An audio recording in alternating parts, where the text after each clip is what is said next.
Man, I tell you, I don't know about you guys, but I'm really excited. I think that we've crossed over a threshold, a line of demarcation, if you will.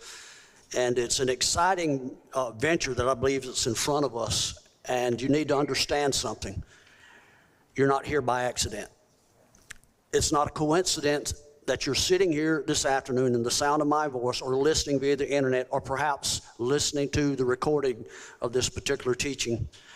I believe that we're entering into a season when, if you look around you politically, economically, socially, you see that the lines that used to divide good from evil, light from darkness, have been so massaged that unless you have a perspective that's based on the Torah, predicated on His Word, light can easily become darkness, and darkness easily become light.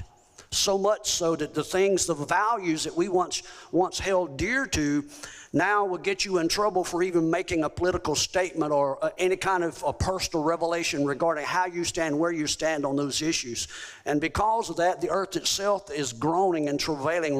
Romans chapter 8 tells us in the last days that the earth is groaning, waiting for the manifestation of the sons of Yah. Around us right now as we speak, from the natural, the earth is literally groaning. There are more earthquakes taking place right now than ever in recorded history. And you know what that tells me? That the sons of Elohim, the sons of Yahweh, are in the process of being revealed. Give Him a praise offering. You know what's important about that?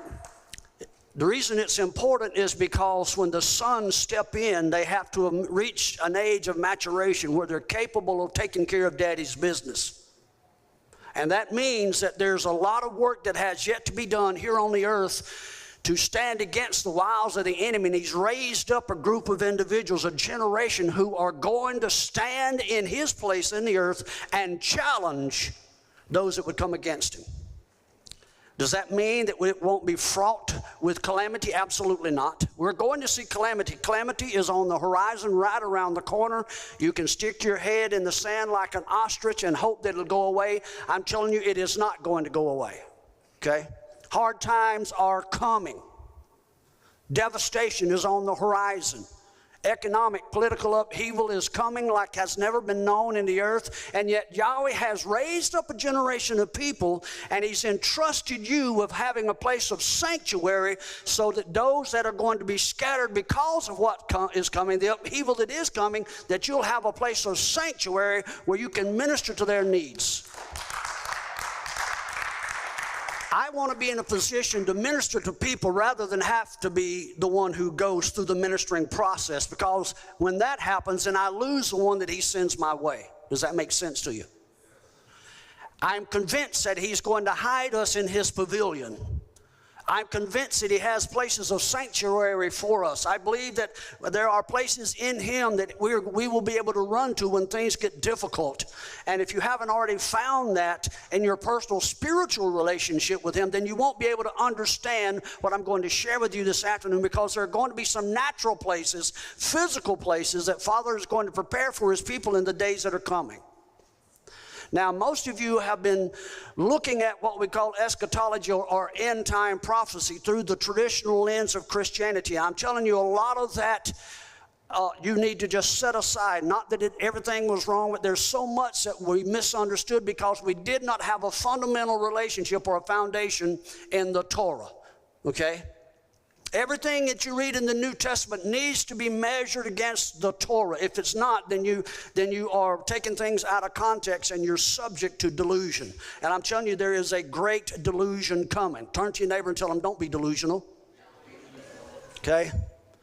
This particular teaching that I want to begin to share with you this afternoon, this is not something that I just tripped on and fell into over the last couple of weeks.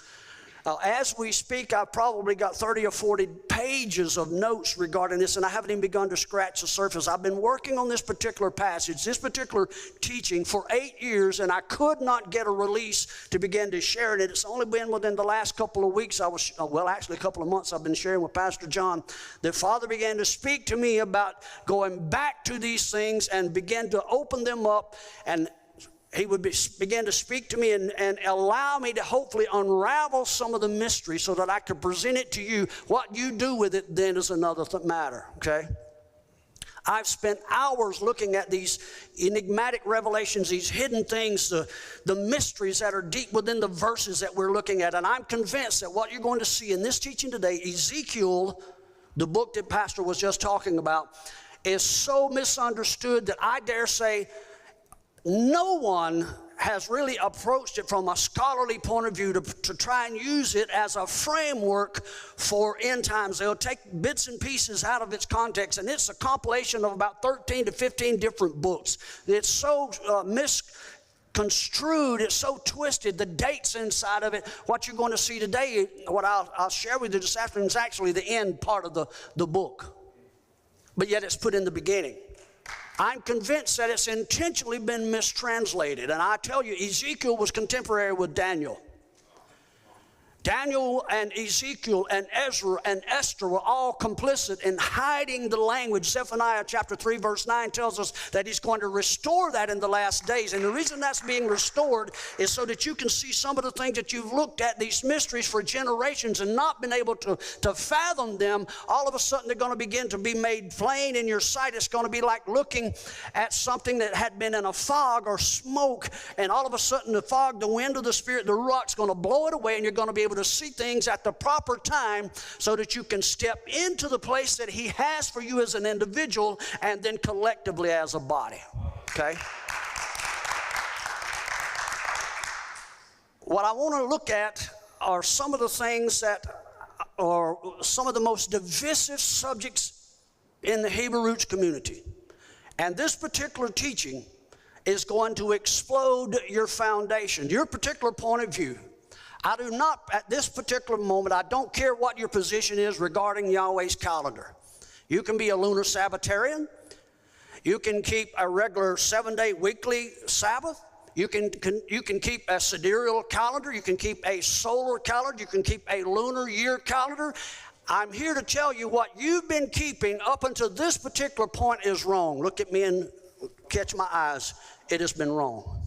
You're doing the best you can, and the reason that I'm sharing this with you is because it is written in history. It has been chronicled in science that the calendar has changed. Science will tell you that it's changed at least twice in the days of Joshua and in the days of Hezekiah during the 15th century.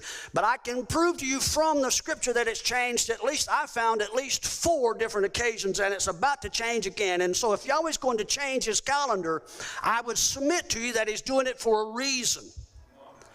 If I want to have a divine encounter with you, and I don't want every Tom, Dick, and Harry to show up, then I'm going to be careful. I'm going to hold the information close to the vest, because if it's sensitive information and I don't want the enemy to have access to it, then I need to be able to guard that. And yet I also need to know that the ones that I have who will arrive at that particular appointment can be trusted. Turn to your neighbor and ask them, can you be trusted? Come on, can you be trusted? We're going to look at some traditional misconceptions. Some of those have been deliberate, and some of them just unconsciously mistranslated because we didn't have the depth of them. How many of you are familiar with the Strong's Concordance? That's one of the best tools there is. It's been around for generations, and yet it is so shallow now compared to some of the things that Father is revealing to us that it's almost antiquated. Are you hearing me? And so what Father's doing now, he's revealing some insight regarding his language, his word, that is so amazing. That song we just sang about leaning upon the breast and hearing the heartbeat, you're literally hearing the intonation, if you will, the frequency of the heartbeat of Yahweh inside the master, and that same intonation can be heard and felt reverberate and boom, boom, boom inside the DNA of his word, if you want to lean there and listen to it. Okay? You can either be an individual who's in the sanctuary of Yahweh and prepared to minister to others who will come, or you would be someone outside the sanctuary who needs to go through a stage of preparation in order to get there. I would submit that if you're in the latter, you're not taking care of Father's business. I want to ask you something. We're going to go through a maze. And there are some blatant contradictions that have been inserted here, and I believe it's simply to obfuscate the truth for the generations prior and up to us so that they would not have access to the information that you and I have. And as he begins to reveal it, you're going to be held accountable for walking in it. This is the way. Walk in it. It was even said that had Satan known the true message or ministry or purpose of the Messiah himself, he would never have executed him. And so there were some things that was even held back from the prince of darkness, who has far more access, far more privilege, if you will, access to the word than you and I have ever thought about having outside the relationship with the Ruach. And so I want to ask you something. Are you willing to go on the journey necessary to dig this out? Say amen or oh me. You can leave now because we're going, okay? And so I want to ask you something. Ezekiel is a benchmark for end-time prophetic discussion. And what I want to do as we traverse through this, I want to help to, if I can, to unravel some of the mysteries and in the process expose some contradictions. Now, the first stage of this teaching is just going to be able to lay a fundamental foundation. Hopefully to kind of give you a platform from which we can launch into the deeper things of his word. And I believe that you can be trusted, or else you wouldn't be here. Let me just ask you this. What will you do with the trust of Yahweh? How many of you trust him? You can trust him all you want, but if you're not trustworthy, then there's an unequal relationship here. And so if you can trust him, and now he's allowing you the opportunity to be trusted, what are you going to do with this trust? Trust has to be earned, and as you earn it, you walk through it, you walk out it, this trust, and you demonstrate it in your relationship. And so these things that you're going to hear this afternoon, I'm going to challenge you. Weigh them out. Don't take my word for it. Weigh them out according to the word. I'm going to give you such an overwhelming, preponderance amount of scripture that it's going to baffle you, stagger you, overwhelm you, over-medicate you, addict you, hopefully. And in the process, you'll go back, hopefully, and take this and search the matter out for yourself. Did you know that that's what you're called to do? You're called to search out the truth. How many of you want the truth? I saw 3 hands. The truth is what's going to set you free. Come on now.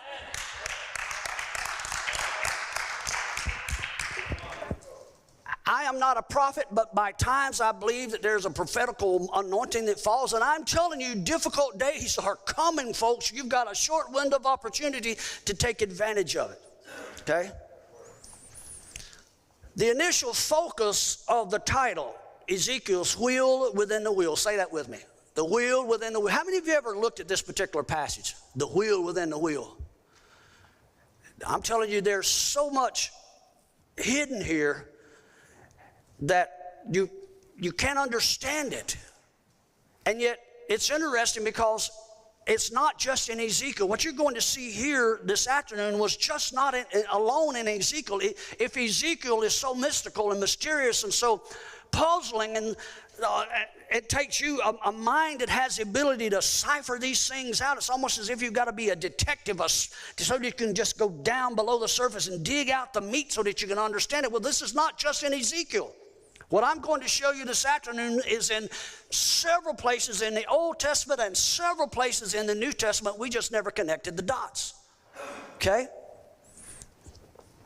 What I want to focus on initially are those beings that are described in Ezekiel 2, verse 9, as attending that vehicle that was referred to or described as a wheel within the wheel. And as you look at it there in Ezekiel 2, chapter 9, Ezekiel's having this powerful vision, and you may think he was hallucinating. Today would be a good opportunity for people to have, these open visions, because there's a lot of hallucinatory things out there, okay? I come through the era when there were psychedelic drugs. Man, if you wanted to get a trip, go just make you some tea from some of the wild mushrooms we had growing. Hello, somebody. Y'all know what I'm talking about. But this is not the kind of revelatory vision that Ezekiel had. This was something that the Ruach HaKodesh was birthing on the inside of him. And what he's about to do, he's going to be shown some things that were not for just his day, The things that Ezekiel is being shown, they are for you. You're the generation that this scroll is going to be opened up and spread apart, and the finger of Yahweh is going to point to some of these things and begin to explain them to you, and what you do with them is going to determine whether or not you survive. I'm not saying you're not going to make it into the kingdom. I'm just telling you, you want to survive and thrive while we're getting ready to go to the other side. Say amen. If you look, you find that their true purpose. Am I going too fast for you? I'm on fire. I've got 10,000 words that I've got to try and get out, and I told Brittany, flag me at 1 hour. Just flag me, not stop me, okay?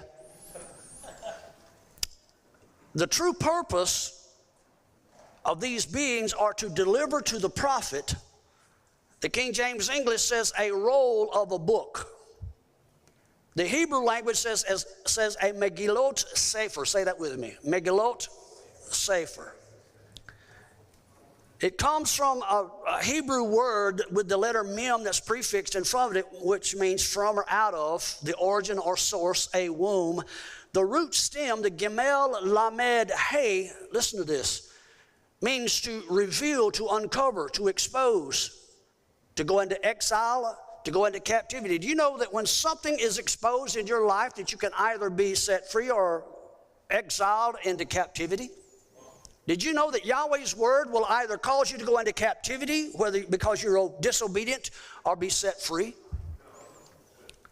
The original meaning of this Gimel Lamed Hey, listen to this, has the connotation of taking something and rolling it on to or committing trust to someone. So the very purpose from the jump here, Father's revealing this scroll, and he's about to roll the responsibility. It's not just on Ezekiel, because Ezekiel doesn't understand. He doesn't comprehend all of it. He's just the one who is scribing this day and putting it down. But what's happening is as he's beginning to reveal it, the responsibility is being rolled onto your shoulder, and the trust of Yahweh is being committed to you as understanding comes. And all you're getting, get understanding. The word for book, there's the word sefer.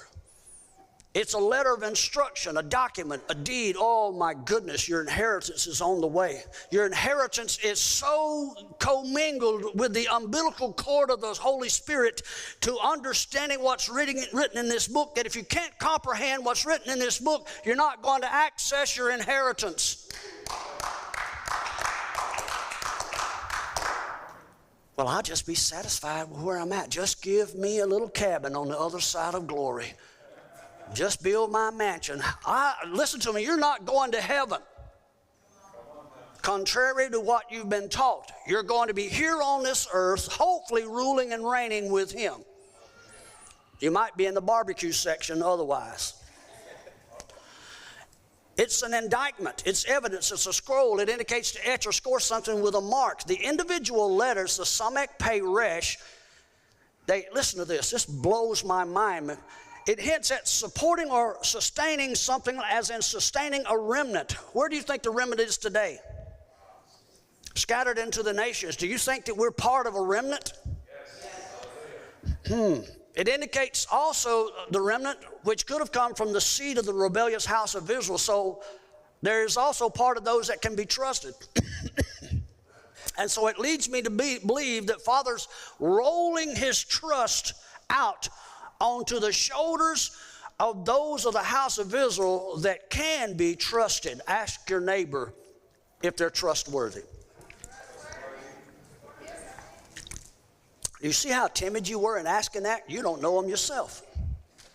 Think about that. Since the word Megillot, or the root of it, means a roll or a circle, which also indicates that it can reflect a generation, possible future generational influence on these end times. It's entirely plausible that Ezekiel is being shown that there would come a day when an exiled, hidden remnant will be born out of the womb of Torah, the womb of this book.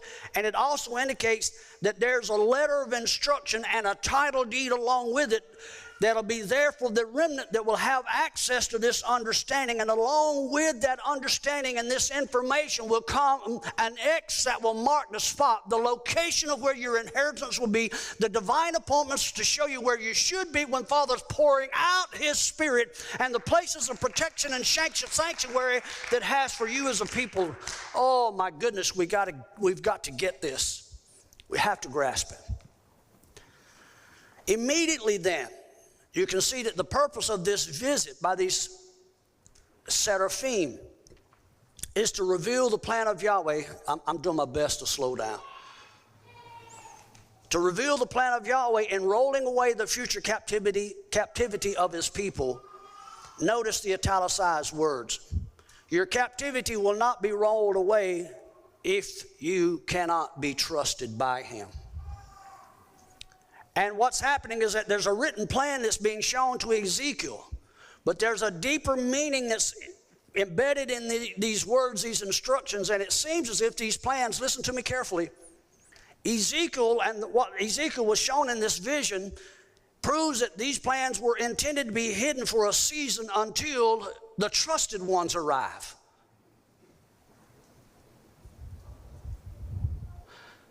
That strikes me. Because never in my life have I been faithful in anything except for when Abba gave me an opportunity to teach His Torah. I failed at everything I ever set my hand to do except for teaching the Torah. I don't understand it. I don't deserve it. It humbles me because without His anointing, I could not do what I've been called to do this afternoon. And it seems to me that He's given all of us the opportunity, in spite of where you come from and whatever you've been through, He's given you an opportunity to take on your shoulder the title of a trusted one. And it's ironic because there are some people out there, even in leadership, that are saying you can't find people to trust. And Yahweh's saying, on the other hand, that I do have a remnant that can be trusted.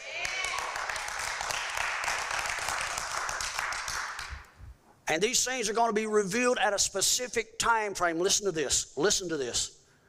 Specific time frame, specific future meeting places and dates. And listen to me. And even, I believe, 42 different stages or rendezvous points where protection, sanctuary, sustenance, and instruction will await those who understand. In all you're getting, get understanding. How many of you remember the tribe of Issachar? David surrounded himself with men out of that tribe because there was something peculiar about the tribe of Issachar.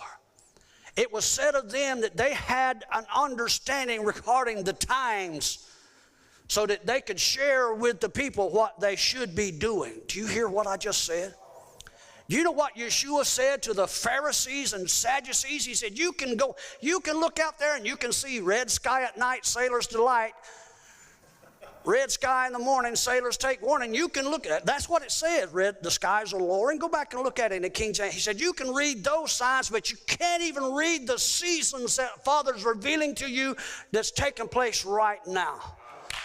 Oh my goodness, we are so blind. We are so naive. The enemy knows far more about what's about to happen to those of us that call ourselves believers than we do. I don't want to be run up into a wreck and let the devil do the driving. If I want to wreck this thing, give me the steering wheel. Are you listening to me? Oh my goodness. Ezekiel 2 verse 9 has 32 letters in it. And I thought, I like to look at those things because it's an alphanumeric language and there's connections. 32 happens to be the numeric value of the word kavod. Say that with me.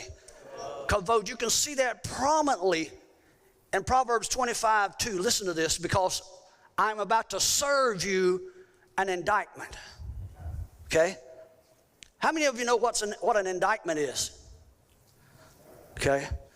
It is the glory of Yahweh to conceal a thing. It's His glory to conceal what you are hearing right now. But it's the honor, the kavod of kings to search out the matter. Did you hear that? It's your honor to search out these things that have been concealed. Now, Job takes it one step further in Job chapter 3, verse 23. Job says that a man whose way is hidden does not know how to escape calamities. But I'll just trust God. You know, I believe in blind faith. Faith is not blind. Come on. The individual that has a relationship with Yahweh, even though you may go into calamities, Yeshua said it this way, in this world you will have tribulation, but be of good cheer. I have overcome the world, and so shall you. You may go into calamity, but there's no reason for you to stay there. The very reason that some of you have stayed in the junk that you've been in for such a long period of time is that he's been trying to teach you a lesson, and you need to be sitting in the corner on a stool with a dunce hat on. I got a teacher sitting right there. She knows it. Take them to the principal's office. That's what we need. We stay in these things so long because we refuse to learn the lesson. And now the lesson is about to intensify. Oh, you ought to be on your seat.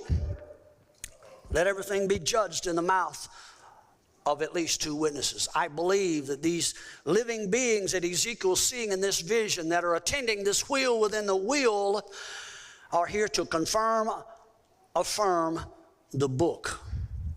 Is it possible that Ezekiel is seeing in this first chapter far more than just these spiritual beings who are delivering a simple scroll? Is he being shown the will or the way that Abba is going to use to preserve a future remnant? If so, what is the connection of these spiritual beings and this scroll of the book, and what is their purpose? Is it surprising if I tell you that there's a cover-up that begins right here? The living creatures. As we set the stage for further confirmation, it's acknowledged that Ezekiel's Hebrew name is a compound word formed from the 2 words chazak and el. Literally, chazak el. It's literally translated as the strength of Elohim. It is said that Ezekiel is the son of Buzi. Say that with me, Buzi. Which this boggles my mind. The translators, this is Ezekiel's daddy. The translators translate his name as my shame or contempt. Out of his shame and contempt, he burst the strong one? I don't think so. The root of his name comes from the Beit Zion root, which is the same as the name Boaz, the strong one who comes. And as such, the father of Ezekiel, the strength of Elohim, should have been rendered the strong one, because he is talking prophetically about who's going to issue forth out of his loins, known as Ezekiel, and that's why you should understand when these things are written, you need to go back and begin to scratch way below the surface and dig these things out. And it's not an accident. I want you to listen to this, because this vision takes place at a peculiar location. It takes place by the Chabar River. Say that with me, Chabar River. In Hebrew, it's Nahar Chabar. If you look at the definition in Hebrew of the word Nahar, it means a light or a beam, something that burns, shines, or flows. While the word Chabar indicates, listen to this blew my mind, because this vision of this wheel within a wheel is taking place here at this Nahar Chabar, and it means a length of space or continuance of time, to augment or to add to a quantity or a number by binding them together. I don't think you understood what I just said.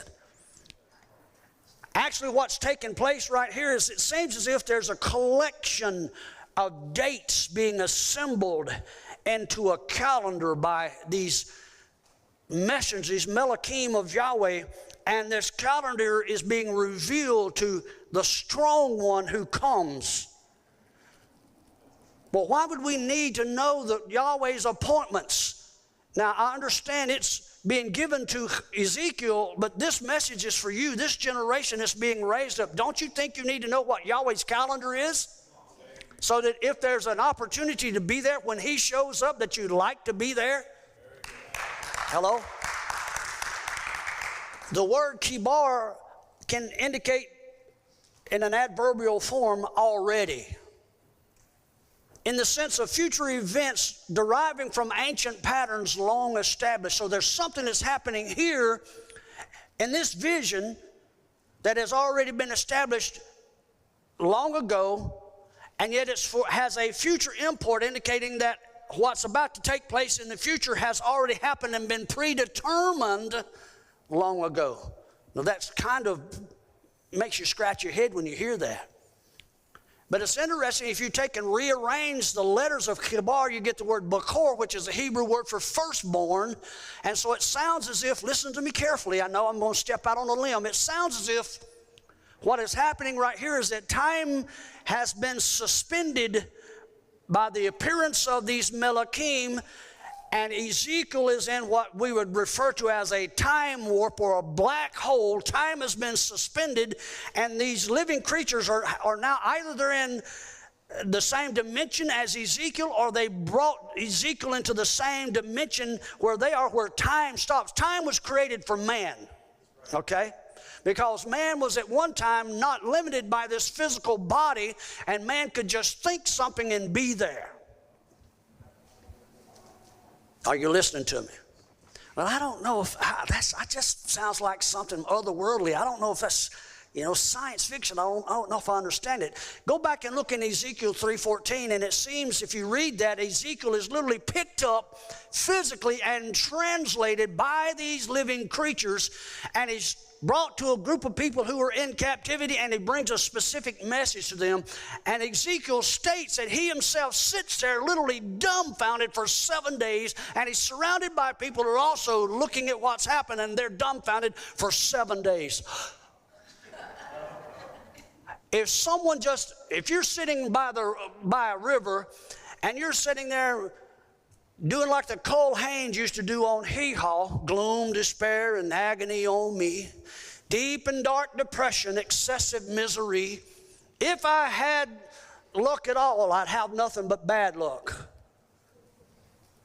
They're sitting there wallowing in their captivity, and all of a sudden Yahweh drops a prophet in their midst. He just boom, right there. What would you do? What would you do if Yahweh trusted you enough to pick you up and turn around and drop you into the private assembly of the United Nations with a word from him to direct the affairs of man and say, "Thus saith Yahweh"?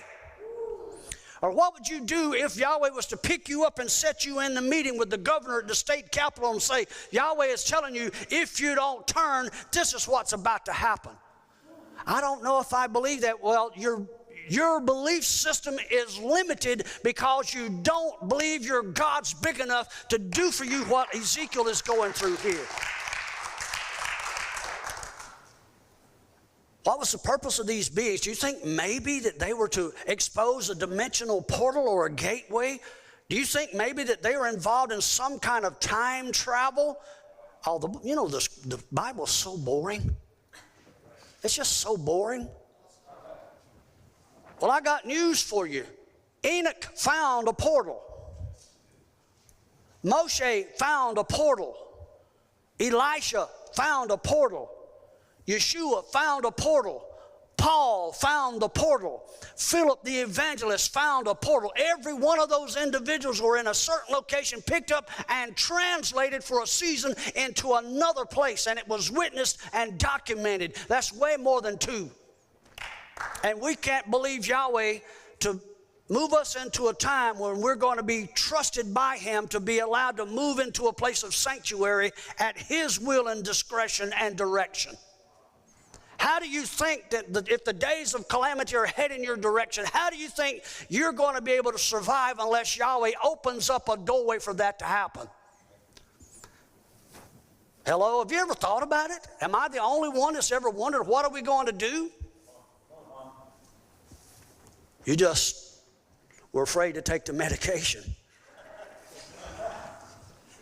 The definitions that I just gave you, Nahar, Kibar, seem to indicate that there's a hidden reference again to the strong one, the light who burns, the firstborn who comes at a future date. And if you look at the combined numeric values, this blew my mind. The combined numeric value of Nahar Kabar, 477. And it's not an accident. That's the same numeric value as Et Hayonah, the sign of Jonah. I don't know if that doesn't mean anything. You remember when Yeshua's questioned about proof that he's the Messiah? He said, I'm going to give you a sign. Remember what that sign was? He said, I'm going to give you the sign of Jonah. And immediately what you think about is those 3 days and 3 nights that he spent in the grave, like Jonah spent 3 days and 3 nights in the belly of a whale, a fish, right? But did you know that the word Jonah is actually the word dove? And so the sign of the dove was seen all the way back in Genesis chapter 6 through 9 when you see the flood taking place. And the first thing that happens after the flood at the apex of Mount Ararat, Noah takes a dove and releases this dove, this Jonah, and this Jonah goes out 5 different times and finally comes back with an olive leaf in its mouth. And I'm thinking, wait a minute, maybe there's a connection here. Do you realize that in Revelation chapter 12 that we're told that there's another flood coming on the earth? Not a flood of water, because Abba gave us a sign that he would never do that. But there's a flood of words that's going to issue out of the mouth of the great dragon. And that flood of words is going to do everything it can to inundate and overwhelm the woman and her son. And so I would submit to you that if you don't understand what we're about to share with you, that sign of Jonah, which needs to be released in the aftermath of this great flood of words that's coming, you're going to miss that. And it's interesting because there are certain of the rabbis that say that the reason that the dove went out and brought an olive leaf was because he went back into the only place where the flood didn't touch the earth, and it was in Gan Eden. And so he brings out this olive leaf to Noah to remind Noah that I'm going to take you back to Gan Eden. I'm going to take you back to the garden of appointed times, which is exactly what Eden means. I'm going to take you back, put you on a calendar, set things aright, put you in a fixed location where you'll have access to my word. And then he goes on to prove that with the signs that he gives to him. That ought to get you excited.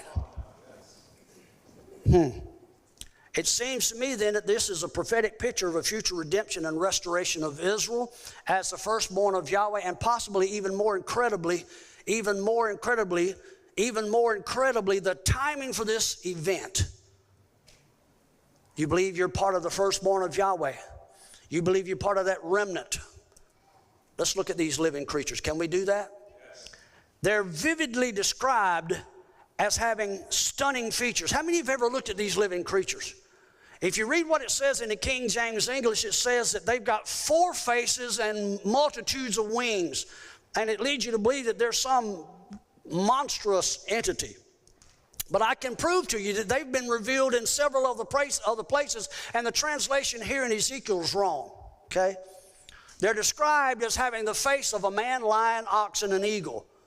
And if you don't understand Scripture, you'll not recognize that these same descriptions have been shown you all the way back in Genesis and will be seen all the way in the book of Revelation. The same vivid description of the man, the face of the man, lion, ox, and an eagle. And it's not an accident that these 4 faces correspond to the 4 cardinal points on the stellar zodiac in the heavens. Did you hear me? Have you seen these creatures before? If you study them, you'll see that they're related to the standards of 4 of the tribes of Israel as they were aligned around the tabernacle. The standards of these 4 were the man, lion, ox, and an eagle. And so there's something regarding this vision that Ezekiel's being shown that connects with the standards of the house of Israel. Each tribe was assigned to a stellar month. 12 months, 12 tribes. Did you hear what I just said? And they were aligned around the tabernacle. Our mind, when we start trying to comprehend that, immediately you have the configuration of something that's in a cross-like form. And then in the center you would have the tabernacle of Yahweh. That's the way the conventional artists and scholars look at it. Are you still with me? And I want to stipulate something before we go into looking at this, that if you remember looking at the scriptures, Yahweh tells us that the tabernacle was given to Moshe. The pattern of the tabernacle was given to Moshe after a pattern in the heavenlies. Am I right? And it's my opinion, and I believe that it cannot be refuted. But if you think you can, I welcome the challenge. I'm convinced that the tabernacle represented the throne of Yahweh, and therefore would have been the central hub. How many of you know what a hub is? You ever seen a wagon wheel with the different spokes, and right in the center was the hub that the axle goes through? The tabernacle would have been the central hub, the throne of Yahweh, the dwelling place in the stellar luminaries, just like his heavenly throne would have been demonstrated in the pattern, the same pattern in the tabernacle. And just as surely as his throne would have been surrounded in the heavens by the celestial bodies, if the pattern was to be consistent, the tabernacle would have also had to have been of necessity surrounded by bodies in the person of the tribes of Israel that would have represented those same celestial luminaries. Is that making sense? Smile and nod, or we're going to have to back up and start again. Okay? Simply put, each face, the face of the man, lion, ox, or eagle, would have represented a standard or ordinal point. Okay? Like, say this, north, south, east, and west. See there how simple that was? And if that's the case, it would seem then if they represented one of the compass points or ordinal points, it would also have had to represent a compass point. And you need to remember that the compass, how many of you have ever seen a compass? Did you know a compass has 360 degrees? The compass is depicted as having 360 degrees. And so if that's the pattern, the circle in the heavens would have of necessity had to have been in a 360 degree circular design. And if that's the case, and that's the pattern that Moshe was given, I submit to you that our traditional views of a rectangular tabernacle may not be correct. I believe that the view of the tabernacle should fit that of the heavenlies, and we should have a circular design for the tabernacle in the wilderness, with the children of Israel encircling it, and everything else that had to do with that circular tabernacle pattern would have had to been revealed in the furnishings in the tabernacle, in the accoutrements or the vestments of the high priest, or it could not be consistent with the pattern that Yahweh gave him in the heavenlies.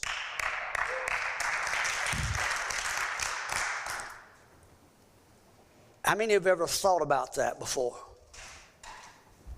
Pretty powerful. Do you know what the tabernacle was called, the tabernacle in the wilderness? How many have ever read the scriptures when it talks about the tent of meeting, the tent of the congregation? Have you ever heard that? The Hebrew phrase is Ohel Moed. Say that with me. Ohel Moed. The word Moed is first seen in Genesis 1 verse 14. And it's used to describe the stellar luminaries, the sun and the moon and the stars. And they're said that they were put in the stellar heavens to regulate the Moed or the Moedim, the holy appointments. Y'all see that, right? Don't be distracted, because the enemy would like for you to get distracted so that you'll miss this. If that's the case, almost every time you see the word Moed, it has to do with the divine appointments of Yahweh. And yet they translate it, this word Ohel Moed, as a tent of meeting. Why didn't the translator say, no, this is the tent of Yahweh's divine calendar or divine set appointments? Why didn't they say that?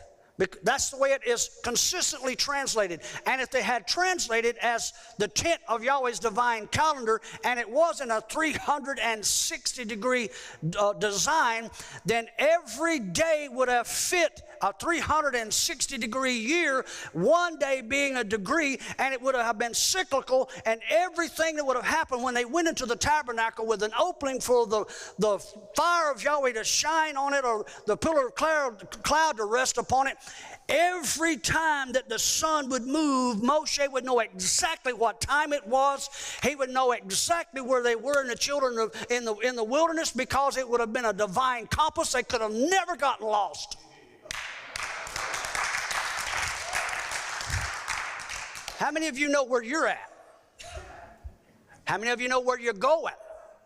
Wouldn't it be nice to have something, a pattern that was handed to you by Yahweh, so that you know exactly where you're supposed to go, when you're supposed to go, and what His plans were for you in the future, and to know that when you get there, there are 42 stations in the wilderness that He has reserved for you, so that you can be protected in the interim while the rest of the world is going through calamity. Is it? Does that make you scratch your head? The phrase Ohel Moed has a numeric value of 156. You know, that's the same gematria as the word Joseph. Have you ever heard of the Joseph generation? You know what Yosef means? Yah will do it again. Turn to your neighbor and tell him He's going to do it again. You believe that? Well, can I ask you something? Who do you think He's going to do it with? Hello? It's probably going to be somebody over there. I don't know if you can trust me. Say amen right there. Trust got to be earned. But it's not an accident, because 156, the numeric value of Ohel Moed, and the word Joseph, it just so happens that it's the same numeric value as this phrase Ezekiel. And so there's a connection here. There's a connection here. And it's interesting because it was the tribe of Joseph. Listen to me very carefully. Because of all of the talk that you hear around the nations about this third temple that's being rebuilt, the focus on Yahweh and the promise of Yahweh has always been not the third temple, but the restoration of the tent of David. Do you know where the tent of David resided? It resided in the territory of Joseph. Joseph is one of these fixed signs. Ephraim, Manasseh, and Benjamin being part of the house of Joseph, the 7th, 8th, and 9th month on the Hebrew calendar, they would have been stationed under the sign of the ox, also known as Taurus, the bull. In Hebrew, it's the word shor. Are you beginning to see a pattern? Do you want to know more? We'll come back to some of that, but I want to revisit these standards for just a second. Let's look at the word for man, the man, the lion, ox, and eagle. Is this intriguing to you, or is it just me? I've been looking at this for 8 years. This is a compilation of thousands and thousands of hours digging and not having an understanding. And all of a sudden, Yahweh taps me on my gourd and says, now I want you to begin to look at it, because you're going to get a chance to release it to the people. The word man there in Hebrew is the word Adam. It's associated with the tribe of Reuben. Reuben's standard was underneath the man. Reuben is translated as, behold, a son. He was situated to the south of the tabernacle. With him were the tribes of Simeon and Gad. Simeon from Shema, meaning here. Gad, normally rendered as a troop. But listen to this. The root of the word Gad comes from a root that means something that's painful and troublesome. An invasive cut, surgery that's being done in order to reveal a treasure. Sometimes Yahweh has to cut you, circumcise you, in order to reveal a treasure on the inside of your heart. Did you know that the first Adam had invasive surgery? Listen to me carefully. And I'm not talking about just what you think about him, Yahweh reaching into him and pulling out a rib. I'm not talking about that, because He took the DNA of Adam out of him. But what happens is that He's creating physical bodies for the Adam and a physical body for Eve. And the reason that he's doing that is that he's creating two physical bodies, and he puts them in the garden of appointed times where there's a different dimension of time. Isn't that amazing? Because the man, how many of you were born in around January 29 under the sign of Aquarius? Anybody? Now, I want to share something with you. Most of us, when we start hearing about these zodiacal signs, because of our traditional viewpoint, we're taught don't mess with that. It's occultic, it's pagan. Listen to me. The pagans are smarter than the vast majority of believers because they understand the significance of it. They just took it and twisted it and perverted it. It's a proven fact from Genesis forward that Yahweh used the stellar luminaries to put a message there that could not be obfuscated or changed. It would be there fixed forever. And if you ever had a question about the plan of Yahweh for you, yourself, or your family, all you had to do was to orient yourself according to the position of the luminaries in heaven, and you would never go astray. So much so that for generations people have understood that if you wanted to navigate, there were certain positions that you could take even at nighttime based on the fixed position of the stars. Are you seeing that? This man is Aquarius. He would have occupied the 6 o'clock position.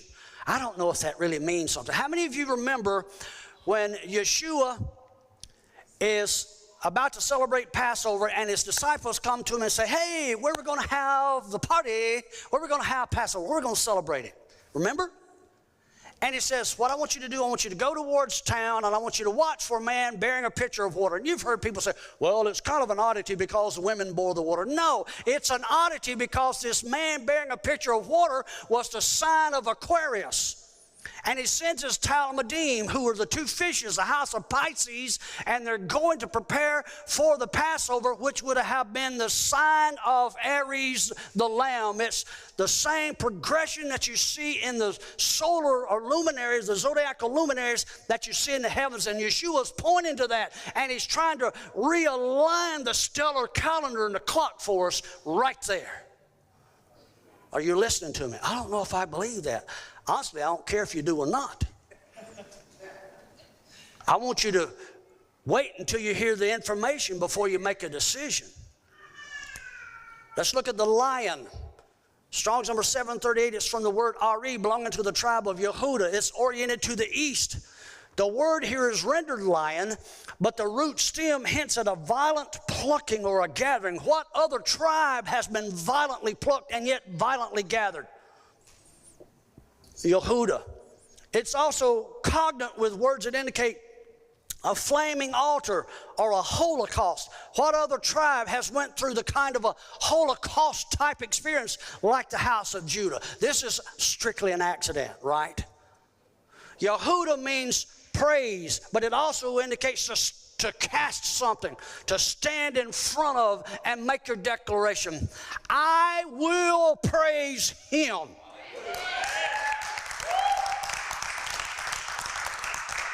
This is interesting because they have with them the tribe of Yishakar, translated as he'll bring a reward or recompense, but they were the ones that had privy information regarding the signs so that the children of Israel would know when to do whatever they were charged to do. And then Zebulon was there with them. Zebulon means to endow, to bestow, or to glorify in the process. They would have occupied the 12 o'clock position. Finally, you have the ox, translated shore. Say that with me. Shore. That's what we say back in Mississippi. Sure, you can do it. From Taurus, the bull, belonging to the house of Joseph, specifically Ephraim, Manasseh, and Benjamin. They were situated to the west. The word shore is defined as an ox, but yet it hints at to turn around, to circumvent, to traverse in a journey. And it indicates in the process to traffic in merchandise, and it's curiously related. Listen to me, this is important, because it's related to the Hebrew word shir, which means a song. And I put here in italics, do you think maybe, I'm just going to ask you, do you think maybe that the house of Joseph would become the praise and worshipers of our day and also become the one who's responsible for teaching the Torah to the nations. I got news for you. Judah, you've dropped the ball. You're not teaching the Torah to the nations. The house of Joseph is teaching the Torah to the nations. Could the house of Joseph hold the key to the restoration of the nations? Could the house of Joseph hold the key to the timing of the restoration? Could the house of Joseph hold the key to where the location of that ingathering is going to begin to take place?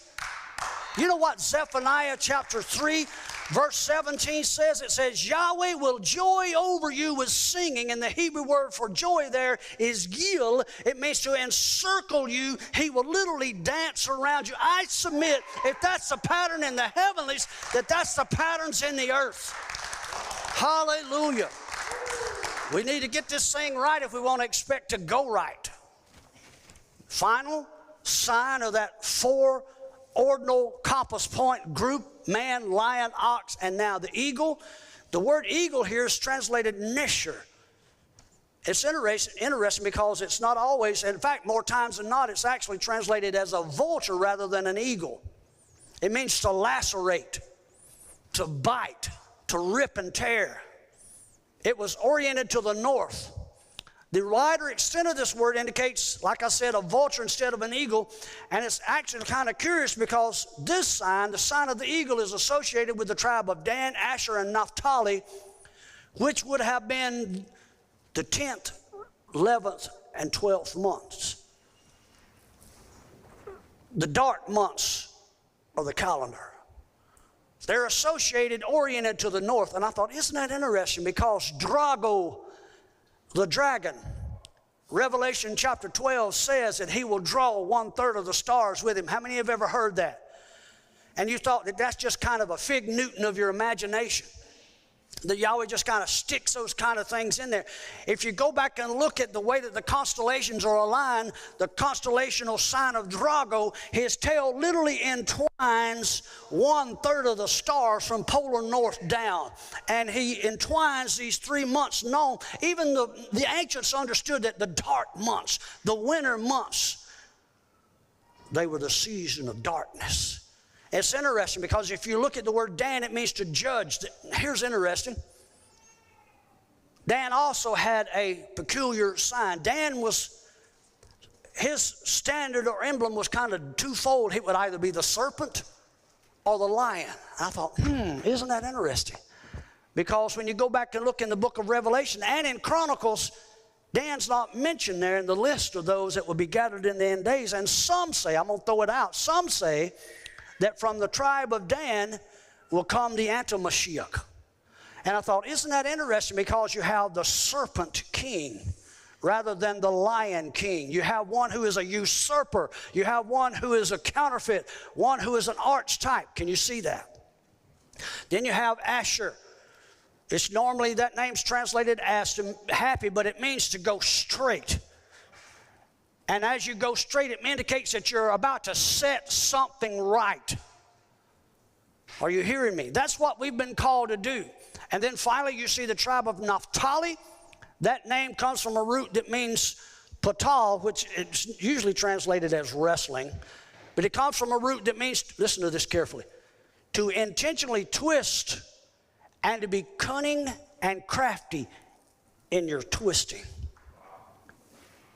Scorpio is the constellation that's associated with this particular sign, and it sits at the 3 o'clock position. Are you hearing me?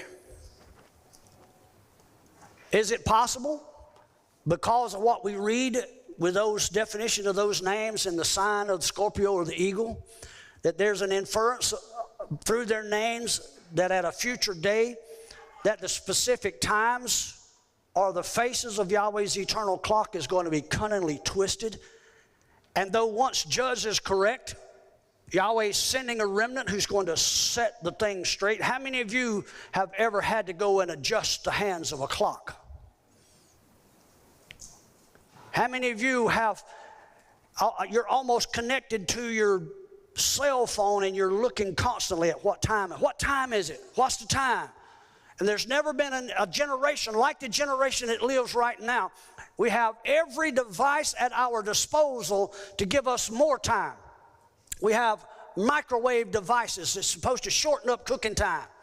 We have all kinds of electronic devices that should speed up your traversing between appointments so that you don't waste time. You have all kinds of other electronic devices in your house that should free up time, and yet we become more and more in bondage. And I thought, isn't that amazing? Daniel chapter 7 verse 25 says that the anti-Mashiach will come and he will massage the time, seeking to change the times and the season. And the purpose for that is so that he can bring the saints into a place where they will be weakened and worn out. That's not going to apply to me. Daniel chapter 7 verse 25. Listen to this.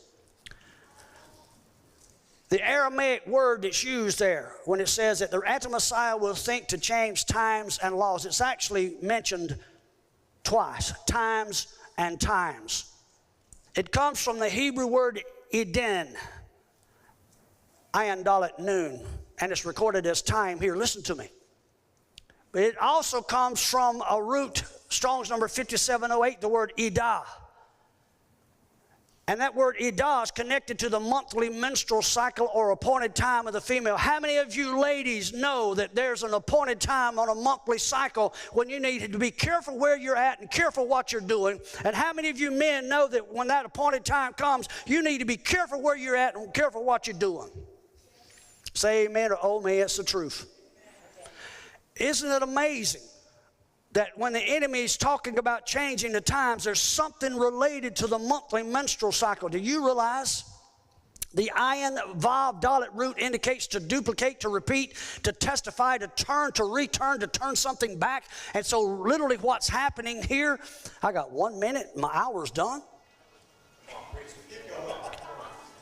Can I have a little more time? Do you realize what's happening here?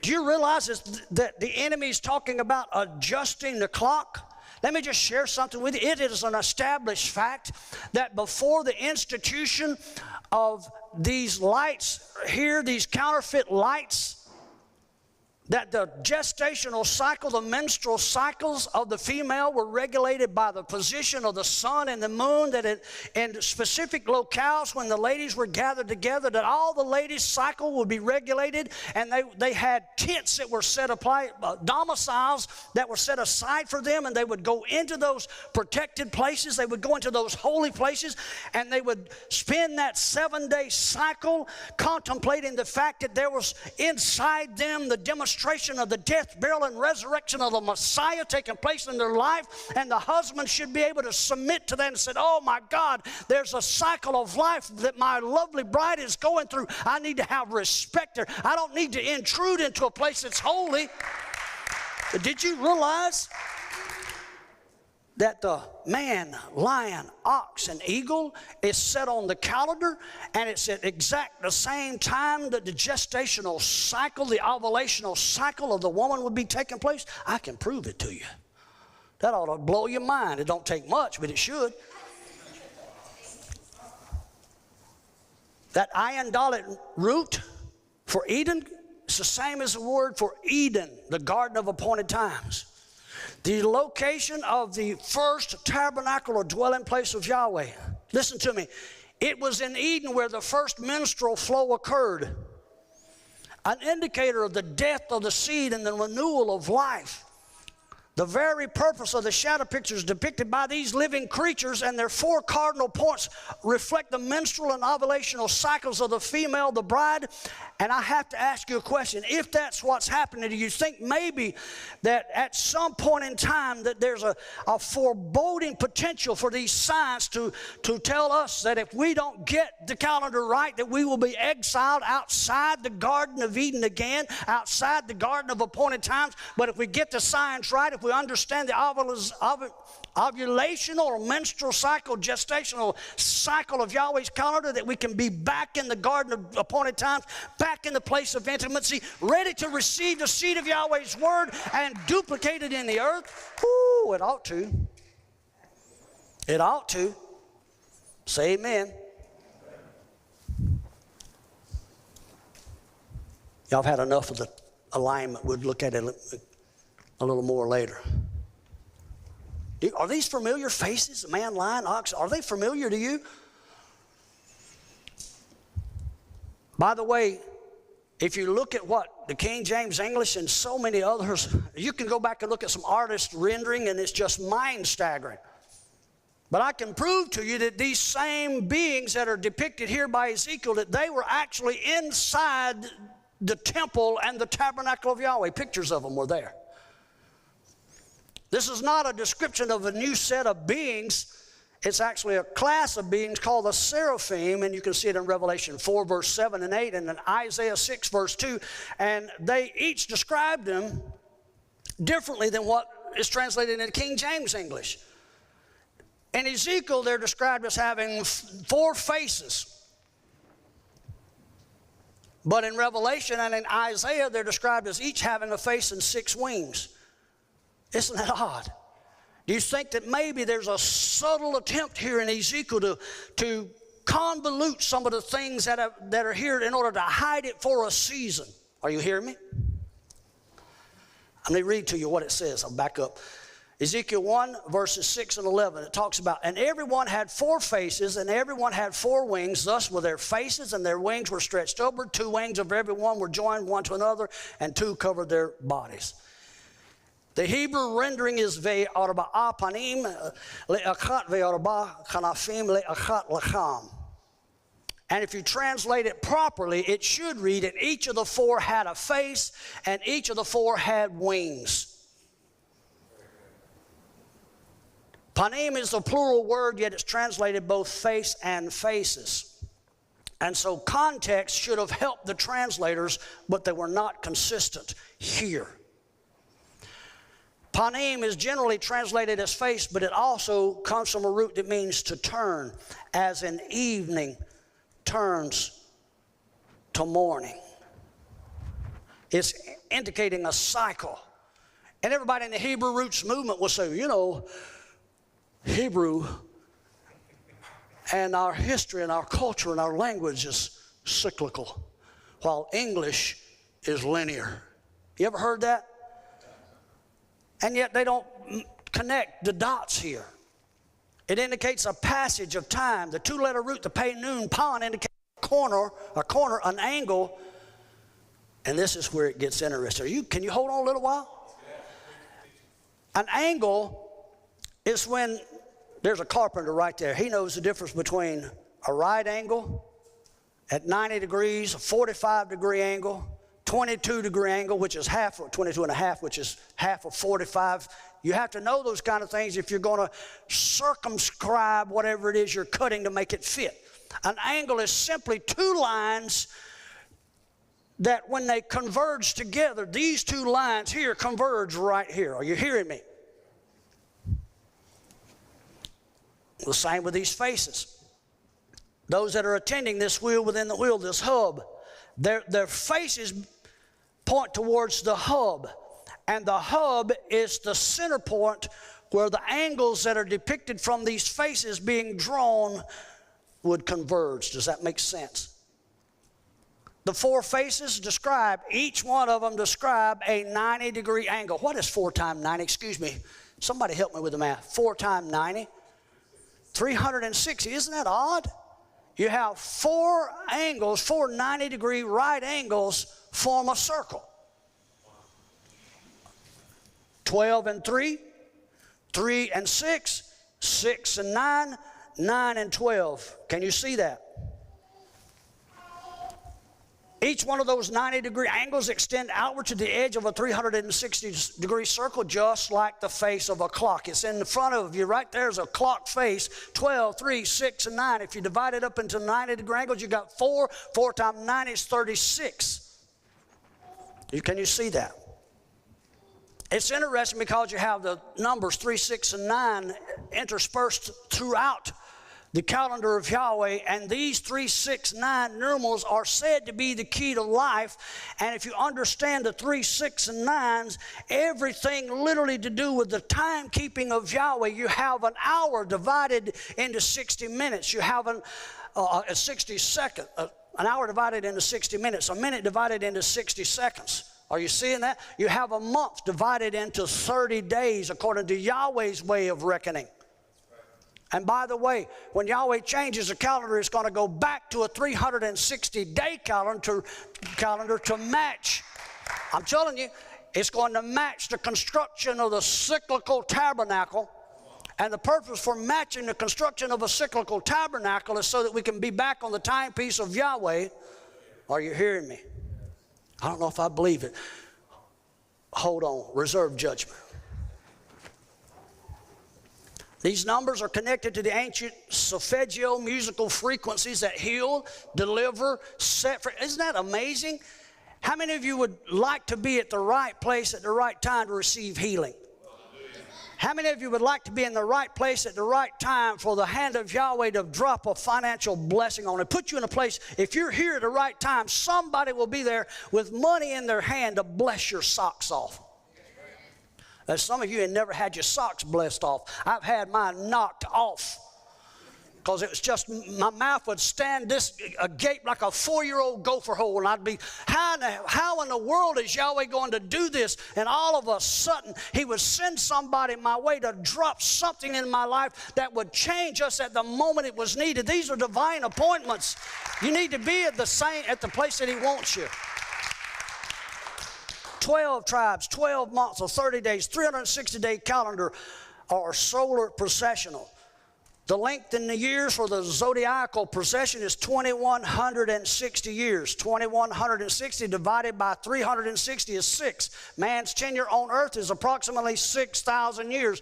Divided by, or times 360 equals 2,160,000. Man's days are numbered at 120 years at Genesis chapter 6:3. 120 times 3 is 360. 120 times 56,000. The diameter of the moon is 2,160 miles. Strictly an accident that Yahweh's trying to get it through our thick skull that he's about to change his calendar. Except the days be shortened. Now, he's not talking about taking a 24-hour days and making it 16.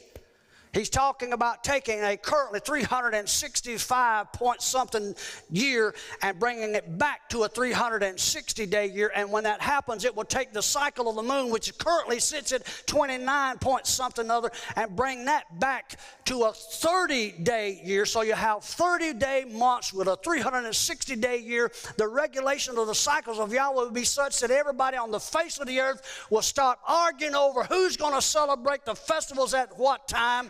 And we can all be at the place where the divine appointments are carried out. And that's the place of sanctity. You know why it's important for you to be at the Feast of Tabernacles that's coming up? Yeah, we may be off a day or two because of the calendar being changed, but you need to be in that place. We're going to be there for weeks, so we're going to be in there sometime. That's right. Have you ever stopped and looked at what? Do you know what one of the Torah portions that are read during the Feast of Tabernacles? Zechariah's thermonuclear war. When he has the vision of this, it talks about a woman with fire, but it's actually, if you go back, it's a vivid description of a thermonuclear explosive device. And it's read during Sukkot. Isn't that amazing? Wouldn't you like to be at Sukkot at a place of sanctuary? By the way, the word Sukkot literally indicates a circle or a booth, a place where you can be inside the sanctuary of Yahweh with a fence around you while all hell may be vomited out on the outside. You're in the intimate place with him. Say amen. Amen. Can y'all hold on? In Isaiah 6:2, they call these beings the seraphim. It's translated from seraph, meaning the word seraph is translated as serpent, but only in the sense of a fiery, poisonous bite. Listen to me carefully. The word seraph actually indicates something that burns quickly and is wholly consumed. And so these beings literally could be referred to as the burning ones.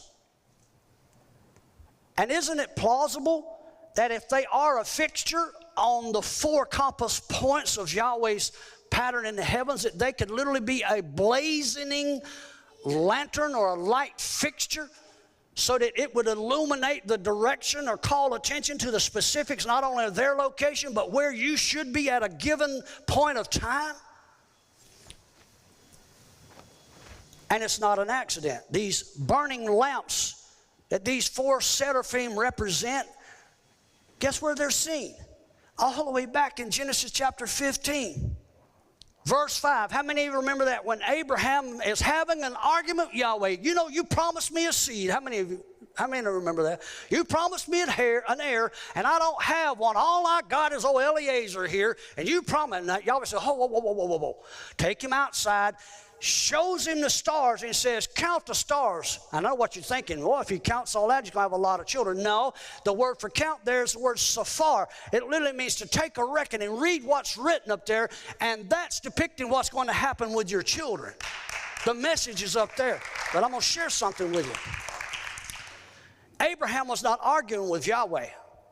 Abraham was making a declaration because Abraham was a friend of Yahweh. Abraham was a trusted one. And I'm going to show you that we misinterpreted Genesis 15, verse 5. Are you ready? And it says, and he brought him forth abroad. You see, I didn't wait on you to say you were. And he brought him forth abroad. That's not a woman. He just took him outside. And he said, look now towards heaven and tell the stars. The word tell there is the word safar. And it says, if you be able to number them. And then he says, unto him, so shall your seed be. In other words, if you can comprehend the message that's up here, Abraham, your children will be according. In other words, Yahweh's giving you the same message. How many of you have your word in your hand? Look, right there, your descendants are written. If you can read that, your children will be just like what you read. Don't you understand that? That's exactly what Abba told Abraham when he carried him outside. Are you with me? But I want to show you something. Abraham, previous to that, looks as if he'd been arguing with Yahweh. He says, oh, wait, he says, you know, I don't have an heir. All I have is this steward, Eliezer from Damascus. How many have ever read that? Do you realize that the word steward and Damascus have the same root? It's the word masak. Say that with me. Masak. And so instead of reading, I am childless, I have no heir, that's not what it's saying.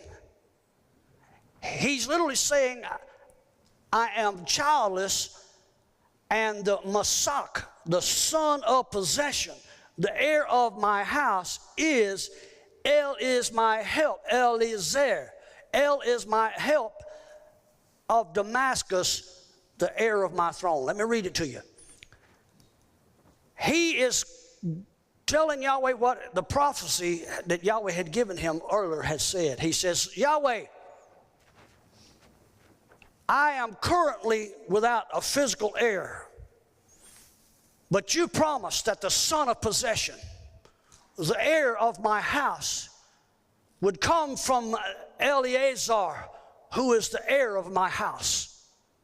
You see what he's saying? Abraham is saying, Father, I don't have a son at the moment, but you promised me that I would have a son who would become the heir of my house. And he's telling him that he would be like Eliezer, El, who was the helper's son of possession. So he understands that the son that Yahweh promised him was going to be a prefiguring of the coming Messiah. And Yahweh says, you got it, dude. Let me take you out and show you exactly what I'm going to do. And he tells him, he says, look at the stellar luminaries. I want you to count them. If you can count them, your descendants will be just like I've written before the foundation of the earth.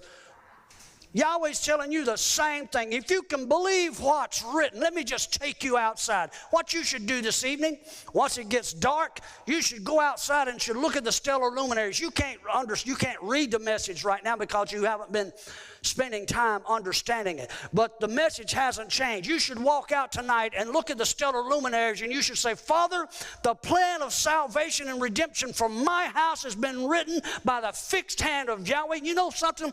Those things don't move.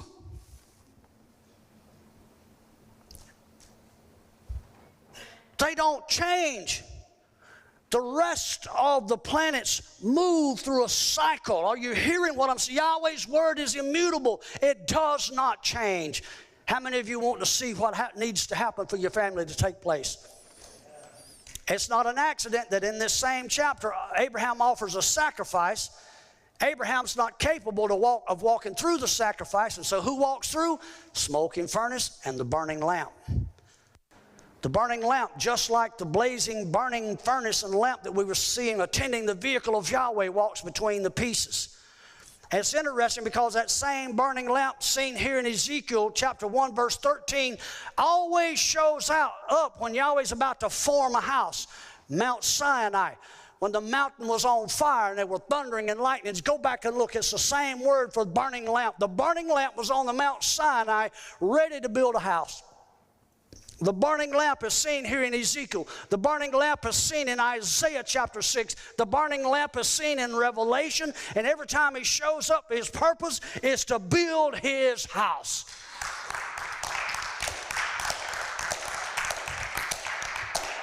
I'm going to try and get finished if you can give me a few more minutes.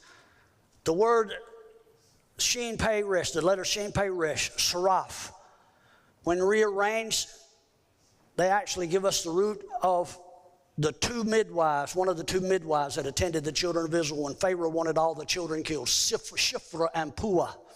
Shiphrah is defined as brightness, to glisten, to shine forth as dawn.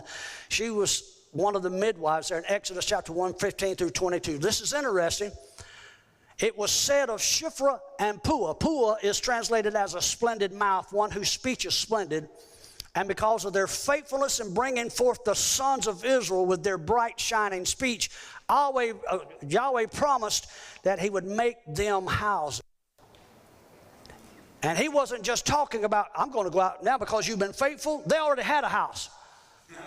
He wasn't talking about going and building them a physical dwelling. He was talking about generational houses. And it's interesting because what they were doing was the same type and shadow of these seraphim. The seraphim had their houses being depicted in the stellar luminaries. And here you see these midwives of Israel standing there to continue to propagate the lineage and the inheritance of Israel, following the same patterns that you see in the heavenly circuit above. And so I want to challenge you to some unconventional thinking. Can I do that? Yes. Even though we're talking about the faces of these creatures, we really can't understand how important it is without looking at the tabernacle design. Exodus 25:9, verse 40, Hebrews 8:5. The tabernacle pattern was designed after a heavenly pattern. The word is tavnit. It's rendered pattern, but elsewhere it's translated as likeness, form, similitude, and figure. Tavnit comes from the Hebrew word banah, to begin to build, to repair, as to begin to build a family name. The Beit Nun Yod indicates my son. And so it's indicating, in my opinion, that the pattern was established in the similitude or the form of his son. And we've taught for more than a decade that the tabernacle was designed in the form of a man, but what exactly was his form? And I'm convinced that the pattern will be built simultaneously as the generational house of Israel and as the tabernacle is being built. Almost all scholars will stipulate to a rectangular, traditional construction type for the tabernacle and a cross-like alignment of the tribes around it. It's my opinion, based on what we read here with Ezekiel's wheel within a wheel, the faces of the creatures, the connections to a specific tribe and month, each of which is connected to a constellational house within the canopy or the circle of the heavens, that it makes it much more likely that the tribal camping alignment would have been more like the face of a clock, following a circle just like the sun would traverse a circle seen in Psalm 19, the sun makes a circuit through the heavens. And that word circle there in Psalm 19 is tekufah, which means a revolution, a turning, a course of time, which all point to a simpler circular pattern. So why then, I'm asking you this question. We're getting ready to close. Why then? Based on the evidence I presented to you, and I challenge you to go back and look at this evidence, make your own position, come to your own conclusion. But I have to ask you this. Why then would we have a traditionally accepted rectangular tabernacle within a circular alignment, which is a square peg in a round hole, when there are 360 degrees in a circle. And that's the pattern. A 360-degree circle is the pattern. I have to ask you a question. You think maybe there's been an intentional effort to hide the true tabernacle construction? I want to show you a statement from the Talmud. Not everything in there is bad, but some things are there to teach you a lesson, and I'm going to close with this. Rosh Hashanah 24b. Abaye replied, the Torah forbade only those attendants of which it is possible to make copies, as it has been taught. A man may not make a house in the form of the temple, or an exedra in the form of the temple hall, or a court corresponding to the temple court, or a table corresponding to the sacred table, the shulchan, or a candlestick corresponding to the sacred menorah. But he may make one with 5 or 6 or 8, but with 7 he should not make, even of other metals. You see what's happening here? We fixate on the menorah, but it seems to me like we're being told that you can't make something after the form of the original tabernacle temple pattern. I'm convinced that Solomon's temple also would have been in this circular design. And so Yahweh's revealing these things to us for a reason. And this is just part 1 of a several-part series. And I believe that Yahweh's revealing it for a purpose. I will show you proof of when the calendar changed. I will show you that it changed. Genesis 1:14, Genesis chapter 2, Genesis chapter 6. I will show you where it changes with Moshe. I'll show it where it changes with Joshua. I'll show you why. Yahweh told the children of Israel in Exodus chapter 12, wait a second. This will be the beginning of months for you. I'll show you why. How many of you have ever wondered why Yahweh did it? I'll show you. I can prove to you why he did. All he did was take and realign the calendar. I will show you why Noah was given the sign of the rainbow. I will show you what Yahweh's trying to do with the restoration of his calendar, the restoration of the divine appointments. And if you can grasp it, Yahweh wants to show you some things in your own personal life so that we can line up properly.